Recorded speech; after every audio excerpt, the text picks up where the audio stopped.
Assalamualaikum warahmatullahi wabarakatuh. Para bapak dan saudara-saudara semua yang kami hormati, marilah kajian Al-Quran dan penjelasannya atau bahasa Arabnya tafsir Al-Quran malam hari ini kita awali dengan bacaan basmalah. Bismillahirrahmanirrahim. Innal hamdalillah wassalatu wassalamu ala Rasulillah Muhammadin ibni Abdillah wa ala alihi wa sahbihi wa mawalah. Wa la haula wa la quwwata illa billah. Amma ba'du. Qala Allah ta'ala a'udzu billahi minasyaitonir rajim. Bismillahirrahmanirrahim. Dzalikal kitabu la raiba fihi hudal lil muttaqin wa nunazzilu minal qur'an ma huwa shifaa'un wa rahmatul lil mu'minin. Inna nahnu nazzalna dzikra wa inna lahu lahafidun. Wa qala Rasulullah sallallahu alaihi wasallam khairukum man ta'allama al-Qur'an wa 'allamahu. Dalam upaya memotivasi umatnya, Nabi menyampaikan bahwa sebaik-baik kalian yaitu orang yang mau belajar Al-Quran dan sekaligus mau mengajarkannya. Dan membaca Quran termasuk ibadah. Mencari ilmu adalah wajib. Thalabul ilmi faridotun ala kulli muslimin. Mencari ilmu itu wajib bagi setiap orang Islam. Bahkan Nabi memberikan motivasi bahwa orang yang sedang mencari ilmu itu didoakan oleh malaikat, semua ikan di lautan dan semut-semut di mana? Di lubangnya itu semua mendoakan, memintakan sholawat atau rahmat kepada Allah untuk orang yang sedang belajar. Itu marilah kita berusaha seoptimal mungkin, sekalipun satu kata kita paham lebih baik daripada 100 kata tidak paham. Dan sekali lagi Quran itu diturunkan Allah sebagai wujud cinta kasih Allah kepada hambanya dengan lewat Nabi Muhammad. Maka di dalam surat Al-Anbiya dinyatakan wa ma arsalnaka illa rahmatan lil alamin. Kami tidak mengutus Muhammad melainkan untuk sebagai wujud cinta kasihku kepada seluruh alam. Maka dengan Al-Quran itu manusia diberi petunjuk jalan yang lurus untuk ditempuh untuk menuju jalan terakhir, yaitu menghadap sowan kepada Allah Subhanahu wa Ta'ala. Semoga kita didapatkan hidayah itu dari banyak membaca Al-Quran. Amin ya rabbal alamin. Terakhir surat Yusuf ayat ke 50. Berapa lemah?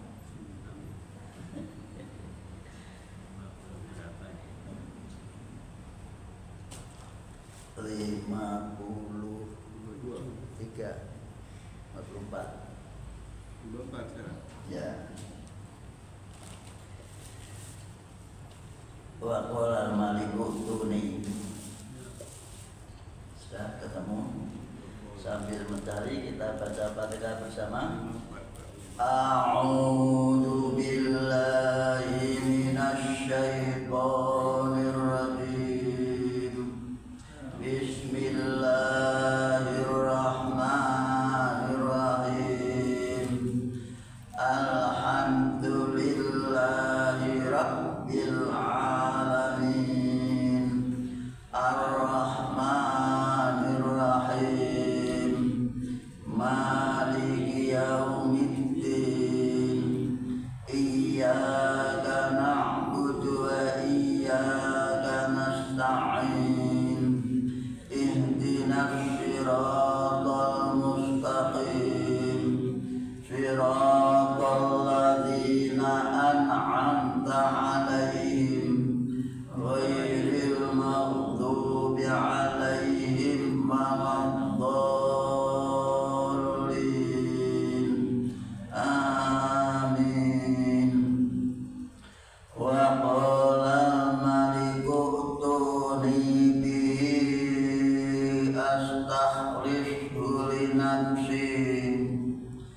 falamma kallamahu qala innaka yawma ladaina makinun amin. Monggo. Wa qala maliku tuni bihi astahlifhu li nafsi falamma kallamahu qala innaka yawma ladaina makinun amin. Ulangi.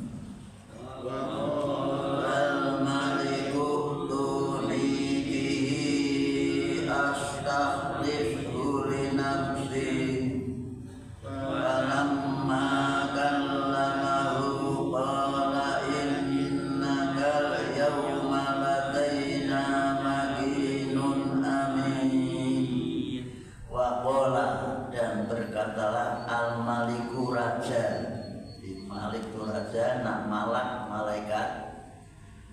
Nah kalau milik kepunyaan atau mulkun kerajaan, kata satu itu bisa dirubah-rubah menjadi beberapa macam. Maka diharokati itu agar membacanya tidak salah. Berkatalah raja, rajanya namanya Royan, keturunan dari Nabi Nuh.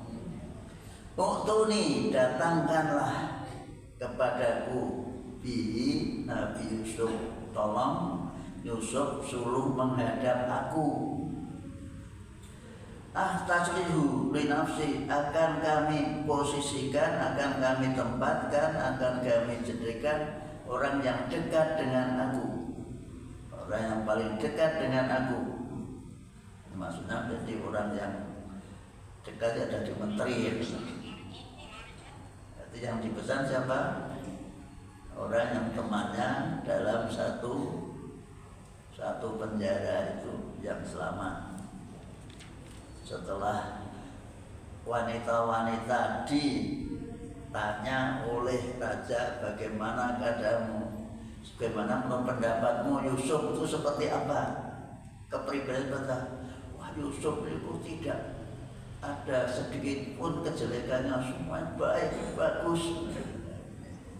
Dengan raja kan istilah klarifikasi itu, karena beritanya kan heboh, mendapat fitnah bahwa mengganggu istri menteri.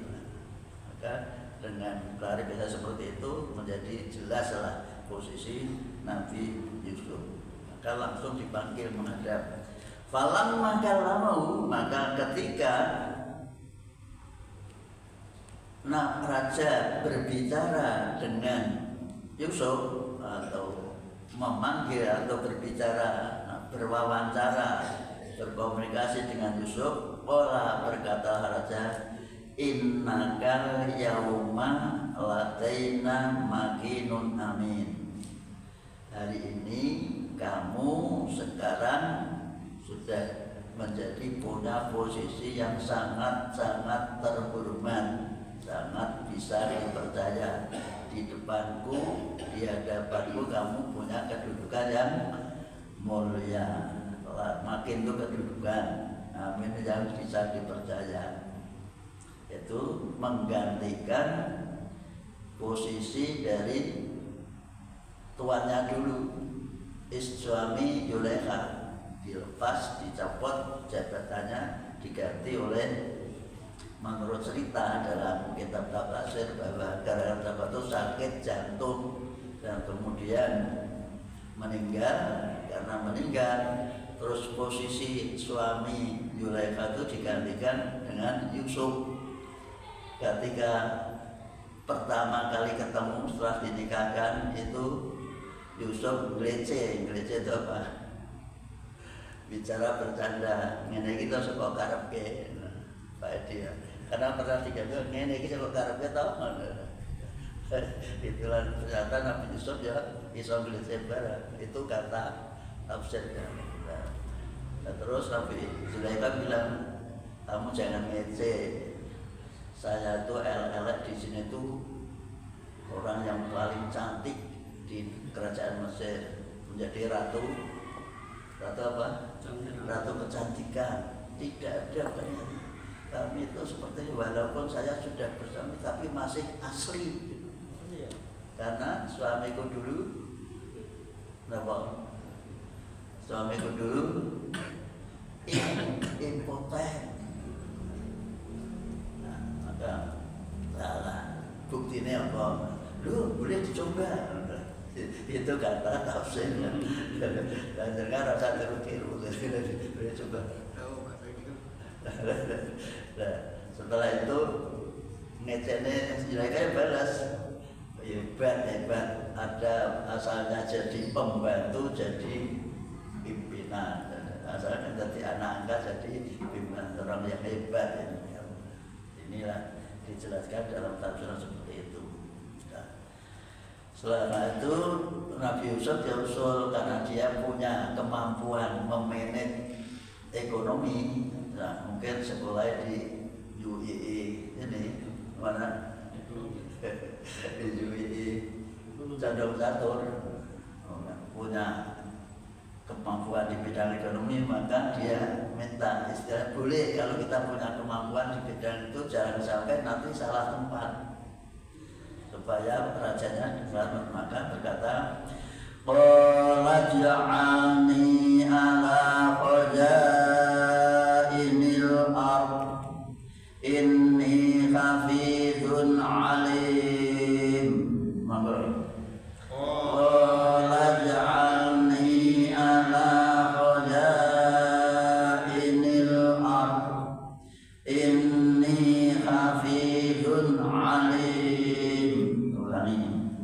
Qala ja'alni ala khazainil ardh inni hafizun alim. Yang perlu dipahami dalam huruf Al-Quran itu atau kata Al-Quran itu hanya 3 jenis. Hanya 3 jenis. Satu kata kerja, kedua kata benda, yang ketiga huruf. Hanya itu. Pola ini kata kerja, itu fi'il madhi. Berkatalah Nabi Yusuf atau usul matur, ij'alni, ini fi'il amar, fi'il yang bukan permohonan, perintah ke atas, ke bawah perintah, tapi ke atas permohonan. Ij'alni, Tuhan jadikanlah aku, nyuwun sewu kula dengan dadosaken ala khazainil ardh, menjadi bendaharawan. Jadi bendaharawan ganti siapa? Sri Mulyani kan gitu. Bapak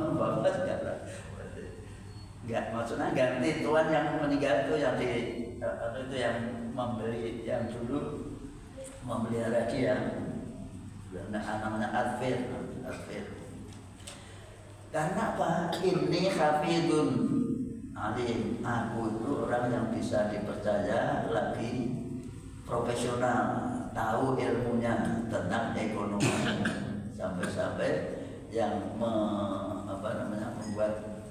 membuat perhitungan tentang kejadian bencana alam, yaitu Nabi Yusuf sendiri dengan perhitungan yang sangat jitu, sangat hebat, sehingga tepat sekali. Suruh bercocok tanam selama 7 tahun, kemudian mau disimpan, dimakan sebagian bahan. Bahkan kalau riwayat menteri dan pejabat-pejabatnya makan hanya 1 hari sekali dalam rangka menjaga stabilitas ekonomi agar rakyatnya tidak kelaparan. Berbeda dengan di Indonesia, justru rakyat ditarik pajak yang besar untuk membiayai proyek-proyek yang besar. Inilah orang yang tidak punya kepedulian terhadap rakyat. Maka ini pelajaran besar bagi kita. Nabi Yusuf setelah diserai mengurusi ekonomi, justru gaji-gaji pejabat-pejabat itu dipangkas sampai diberi jatah makan hanya 1 hari sekali. Bayangkan, pejabat makan sekali 1 hari kayak apa? Kita yang tidak pejabat saya kuat, pemain pejabat. Tapi karena itu sudah menjadi instruksi atau perintah atau peraturan, sudah menjadi peraturan yang sementara namanya apa Pak? Kenapa? Peraturan presiden yang sementara belum jadi undang-undang namanya apa? Jadi peraturan yang sementara setelah kondisi darurat maka diikuti oleh semua pejabat-pejabat. Wa kadzalika makkanna li Yusufa fil ardh yatabawwa'u minha haitsu yasha nusibu bi rahmatina man nasha'u wa la nudhi'u ajral muhsinin. Jadi ini dengan berhenti nasa boleh karena ada pemisahnya wawu itu sebagai kata sambung, huruf sambung. Saya ulang lagi. Wa kadzalika makkanna li Yusufa fil ardh yatabawwa'u minha haitsu yasha nusibu bi rahmatina man nasha' wa la nudhi'u ajral muhsinin. Monggo. Makkanna li Yusufa fil ardh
untuk Yusuf fil ardi di bumi Mesir, di negara Mesir. Demikianlah Yusuf kami tempatkan. Ini Allah yang mengatakan informasi agar yang membaca itu paham. Begitulah kalau Allah menghendaki asalnya rekoso, ciliane, bahkan difitnah dengan luar biasa, tapi punya posisi menjadi diposisikan dalam posisi yang sangat terhormat. Ya tabawwa'u, ia bertempat tinggal, membawa manggon, bertempat tinggal minha di Mesir, kasuyasa sesuai dengan kehendaknya, ya sesuai dengan kondisi hidupnya, selama hidupnya di Mesir, sesuai dengan yang dikehendaki, ya, sampai punya anak dua dengan Zulaikha dan salah satu cucunya diambil oleh Nabi Ayub. Jadi ternyata Nabi anak keturunannya dipanggil juga oleh Nabi. Itu namanya apa? Muqtadul khal atau kufu, orang Jawa kufu, sepadan, setara. Dia anak Pak Leman mesti orangnya mesti berjuang. Putra Pak Misik mesti orangnya mesti, begitu juga mantunya Pak Zakir mesti orangnya mesti. Nah ini termasuk mantunya Pak Effendi mesti orang yang sangat-sangat peduli pada agama. Termasuk mantunya Pak Edion di mantu Pak. Oh sudah. Nah ini namanya kufu, keseimbangan itu ada. Delalah Allah yang sakit. Maka dilanjutkan, yusibu kami timpakan, kami limpahkan birahmatika dengan rahmat kami, kasih sayang kami, manasal kepada orang yang kami hendaki. Begitu hebatnya perjuangan hidup Nabi Yusuf kecil sia-sia oleh saudaranya, dibuang ke dalam sumur. Setelah itu konangan atau itu apakah menolak seperti konangan orang yang sedang musafir, kemudian ketika mencari air ternyata ada orang yang memegang tali timbo itu, ternyata wah begitu diangkat orang bagus sekali. Berpikirnya tidak berpikir untung rugi, yang berpikir ini nanti dijual mesti laku, cepat-cepat. Kalau konangan yang punya mesti nanti tidak boleh, akhirnya terus dijual murah-murahan di pasar. Sopo gelem lah, ada orang yang ingin punya anak, yaitu di rajanya menteri perekonomian namanya Adfir, dan istrinya juga itu, oh ya bagus ini. Nah, ternyata begitu ada godaan saja di dalam rumahnya, Zulaikha itu orang kuat ngempet melihat ono susah bagus ngono, kelakuannya apik, sopan, dan akhirnya kan tertarik. Nah, dia karena tertarik, dia coba-coba, istilah apa, trial and error, ya Pak, bisa ya, coba-coba, bogelem bolong. Dicoba, ternyata Nabi Yusuf tidak mau, dan mencobanya itu pas waktu pulang, jam pulangnya suami. Nabi Yusuf melarikan diri ke pintu karena ini jam pulang. Begitu masuk, ternyata raja melihat, atau siapa, suaminya melihat, wah ini tidak beres. Namanya orang yang suka jatuh mesti mendahului. Tuan, kalau ada orang mengganggu rumah tanggamu, apinya dikapake. Nah, itu namanya mendahului. Apa? Alibi. Pak Misik, istilah apa? Mendahului supaya dia tidak dituduh, itu namanya apa? Alibi ya, alibi itu membuat. Bagaimana di hukum atau menurut dengan bagaimana? Lala ada anak kecil di buayan yang iyunan yang melihat. Ndak, saya sebagai saksi, tak cilik iso ngomong, bayi itu di dalam. Kalau jenengan melihat bajunya itu sobek di depan, berarti yang dusta itu Yusuf, yang benar ibu. Kalau bajunya sobek di belakang, yang benar Yusuf, yang salah ibu. Dilihat oleh katanya, ternyata sobek belakang. Maka mulai saat sekarang kan orang nak buat jas kan di sobek belakang, biar dianggap saya karep saya betul. Itu sejarahnya seperti itu. Sekarang membuat baju jas itu biasanya disobek di belakang. Itu digunakan roke pak orang orang tenang, nanti kira-kira beberapa orang di otak ada kayak gitu. Nah itu maka Allah mengatakan wala nudiu, kami tidak menyia-nyiakan pahala orang-orang yang berbuat baik. Betapa baiknya hati Nabi Yusuf. Sejak kecil diperlakukan seperti itu, dia tidak marah, dan dia ketika bahkan mengatakan apa itu, bui penjara lebih baik, lebih aku sukai daripada di luar. Kalau di luar berita yang heboh seperti itu, lebih baik saya di penjara. Nah seperti itulah kebaikan, maka Allah tidak akan menyia-nyiakan orang yang berbuat baik. Ini pun pelajaran bagi kita, hidup ini jangan sampai timbul pikiran untuk berbuat jelek kepada orang lain. Bahkan Nabi Isa pernah mengatakan orang berbuat baik itu yang orang yang mampu berbuat baik pada orang yang pernah menyakiti kita. Disakiti malah berbuat, itulah yang namanya muhsin. Seperti itu, seperti kata Allah, wa aksid kama aksana mereka, berbuat baiklah sebagaimana Allah berbuat baik. Coba menyembah dan tidak tetap diberi rezeki. Itu Allah memerintahkan menyuruh kita supaya berbuat baik kepada orang yang pernah menyakiti kita. Nah kita kan tidak. rata-rata kan inginnya membalas. Bahkan ada ontran-ontran bahasa Jawa, podo-podo sangang sasi, podo-podo sangang sati dikandung ibu, ngapain kita ngalah. Ada lagi kalah wong aja nganti kalah apa dibalik, kalah uang aja nganti kalah wong. Wanita buat demi untuk menang. Ini kan sudah dikerjakan oleh bangsa Indonesia. Kalah uang tapi aja nganti kalah wong. Duitnya tak kalah, yang penting menang walaupun direwangi dengan cara yang tidak beres. Ini semua menjadi pelajaran bagi kita.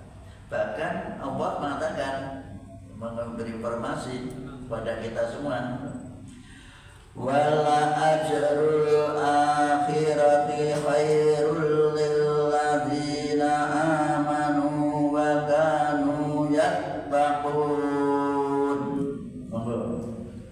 Wala ajrul akhirati khairul lilladzina amanu wa kanu yattaqun. Ulangi. Ajrul akhirati khairul lilladzina amanu wa kanu yattaqun. Masih ditampilkan lagi bahwa sungguh pahala akhirat dibandingkan di dunia mendapat posisi jabatan seperti itu masih kecil itu.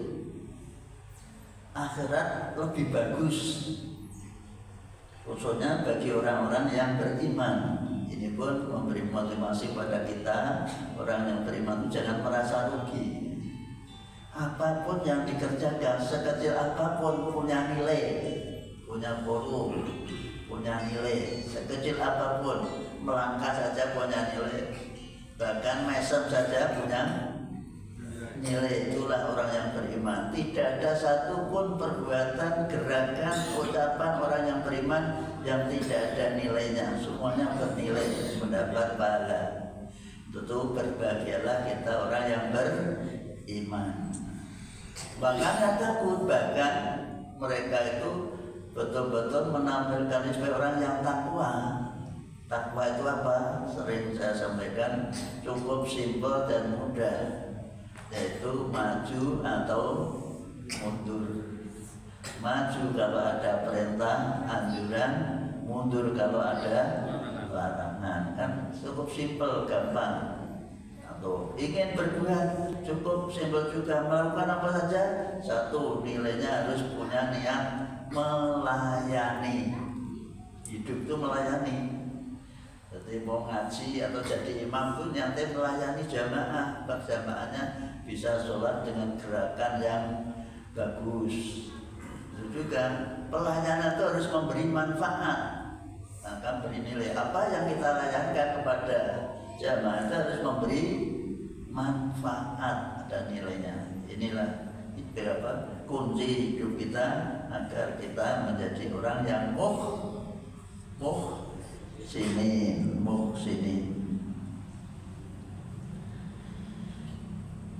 Selanjutnya alinea baru. Nah, ini kalau ada ain itu maksudnya alinea baru, pembicaraan lagi yang tidak berkaitan dengan di atas, tapi pindah tema pertemuan antara Yusuf dengan saudara-saudaranya.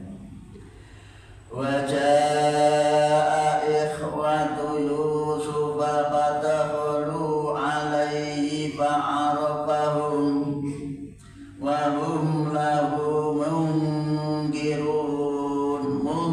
Maksudnya jangan dibaca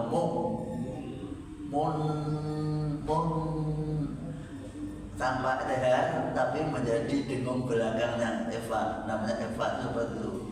Di yang depan idgham, di belakang dengung.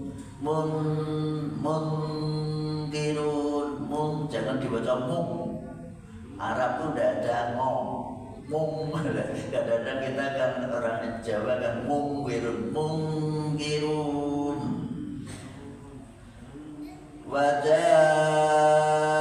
ikhwatu Yusuf fatadakhalu alaihi fa'arafahum wa hum lahu munkirun.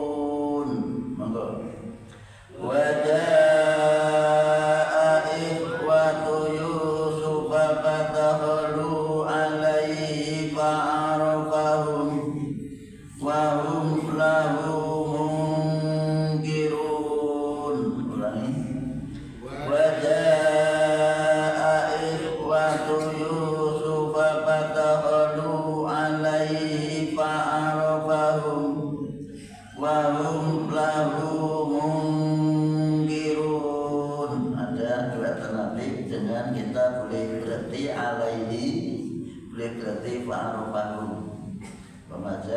waja'a ikhwatu Yusuf fatadakhalu alaihi fa'arafahum wa hum lahu munkirun. Karena di sini ada fa, boleh berarti waja'a dan datanglah ikhwatu Yusuf, saudara-saudara Yusuf. Ikhwatu jamak dari akhun, jamak taksir namanya ikhwah. Ikhwah ada terakhir ikhwan.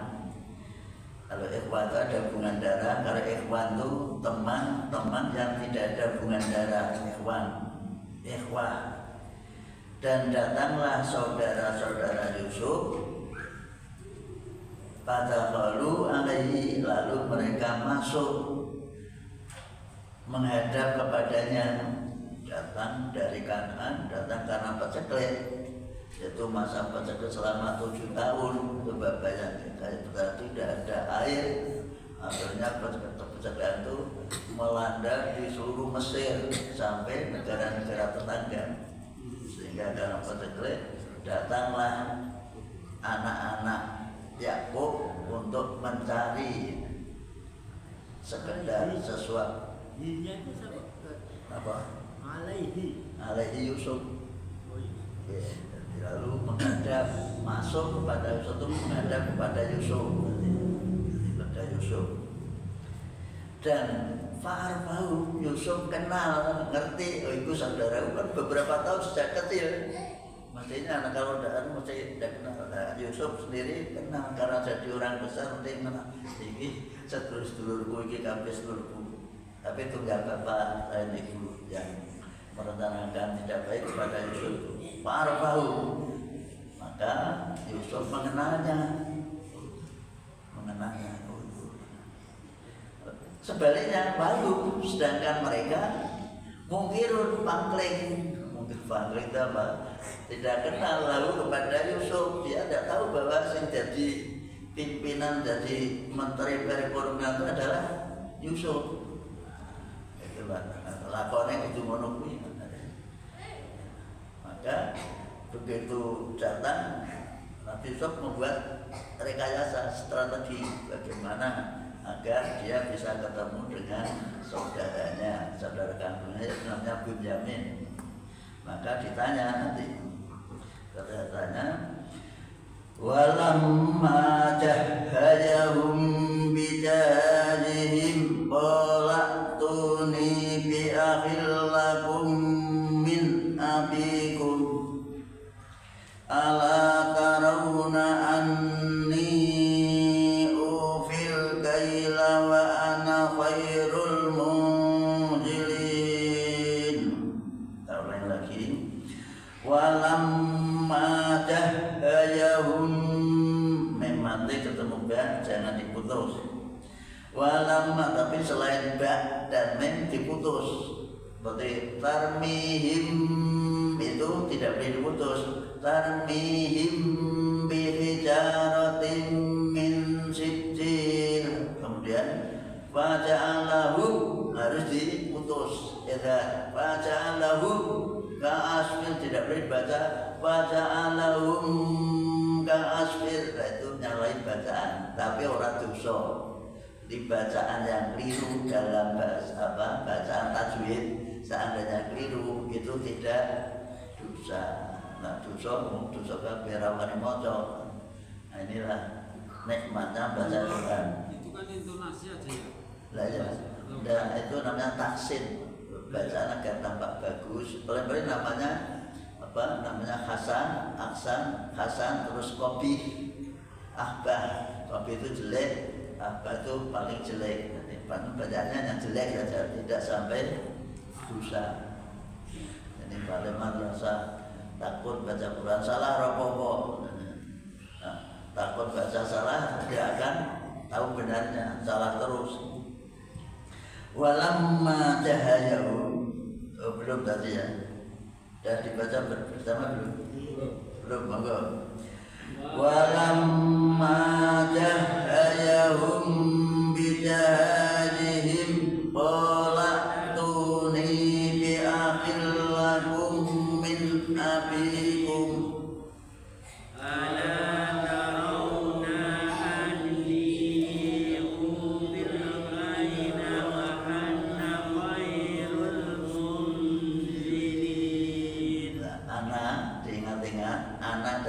selalu dibaca pendek. Wala ana abidum, ini pun demikian. Wa ana khairul munzilin. Kalau saya tadi lupa mungkin nanti diulangi lagi. Anak dibaca pendek. Semua anak apa? Tandanya bulat-bulat itu. Apa? Lagi bulat itu menurutnya alif itu tidak terpakai, dibaca pendek. Maksudnya gitu. Maka diberi time kode di atasnya di bulatan tuh, maksudnya dibaca pendek. Maka diulang lagi. Walamma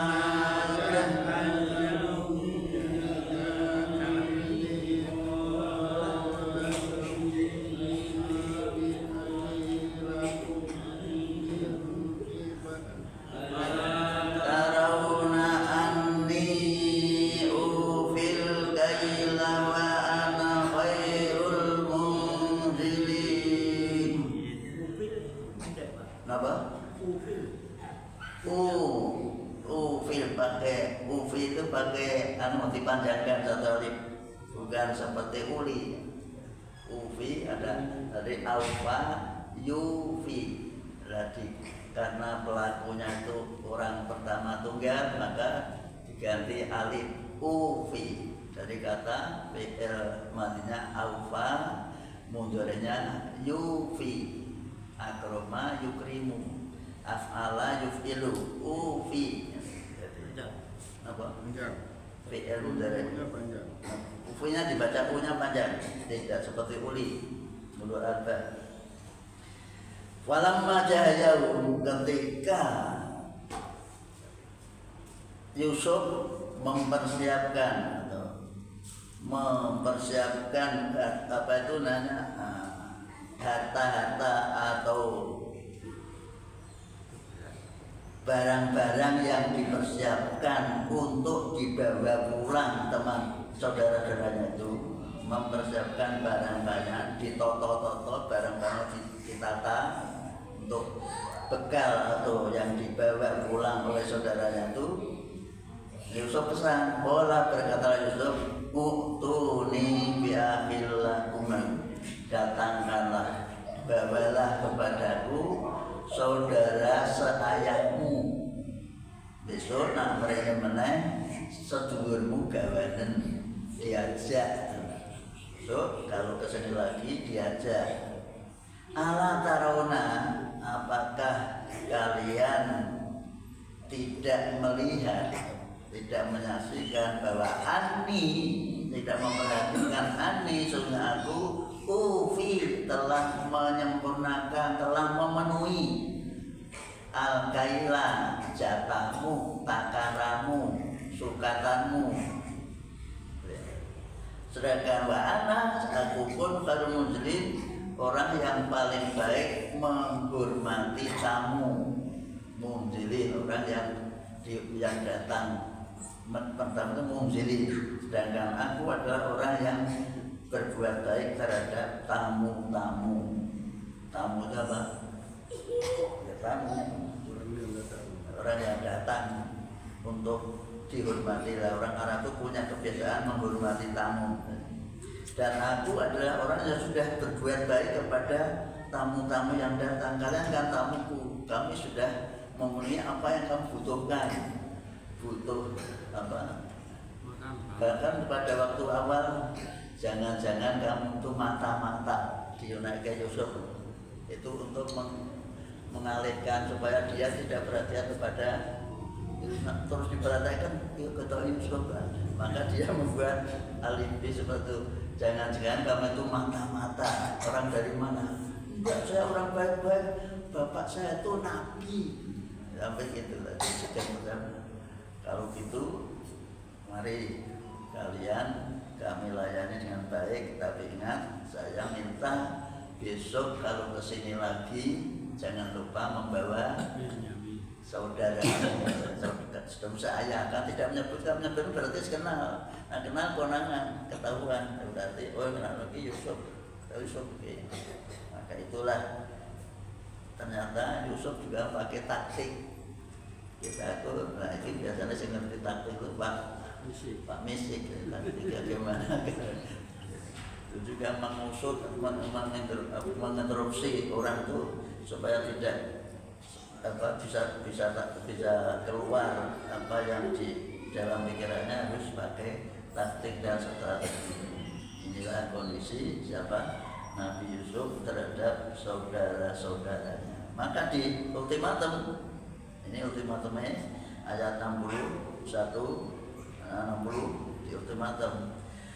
Fa illam ta'tuni bihi fala kaila lakum indi wala taqrabun. Ini pakai ni. Taqrabuni. Fa illam ta'tuni bihi fala kaila lakum indi wala taqrabun. Monggo. Fa illam ta'tuni bihi fala kaila lakum indi wala taqrabun. Ulangi. Fa illam ta'tuni bihi fala kaila lakum indi wala taqrabun. Ingat, fa illam ta'tuni, kalau kalian sampai datang lagi kepadaku bihi, tidak dengan siapa tadi, saudaramu, wala kailalaku, maka kalian tidak akan mendapat jatah lagi, tidak mendapat sukatan. Wala kaila, maka tidak ada jatah, tidak ada sukatan, tidak ada takaran lagi untuk kalian. Inti dariku. Wala taqrabun, dan kamu tidak usah datang ke sini lagi. Ini kan dua kali, satu diancam tidak mendapat jatah, yang kedua tidak usah datang ke sini lagi kalau tidak bisa membawa saudaranya. Inilah taktik Nabi Yusuf yang sangat bagus. Itu semua atas petunjuk dari Allah Subhanahu wa Ta'ala. Semoga kisah Nabi Yusuf itu menginspirasi kita untuk senantiasa menjadi orang yang berbuat baik. Ini intinya di sini. Jadi kita disakiti, di nawang Jawa dikalai, ketika seperti apa kita tetap baik. Maka sampai ada 3 unsur tuh. 1, nak dinengke, sambunglah sudah. Kalau tidak pernah diberi, kamu beri. Kalau disakiti, kamu dianiaya, kita ampuni. 3 unsur itu yang akan membuat kita masuk surga, kata Nabi. Semoga pelajaran ini bisa masuk dalam hati sanubari kita. Selanjutnya kita mampu mengamalkan jejak atau rekam jejak seperti yang diamalkan oleh Nabi Yusuf alaihissalam. Tapi jangan berharap bagus sih kayak Nabi Yusuf. Terus paling mana nangan aku sok bagus ya Nabi Yusuf orang. Tidak usah angan-angan itu, dan jatah di berang rasa Pak tadi.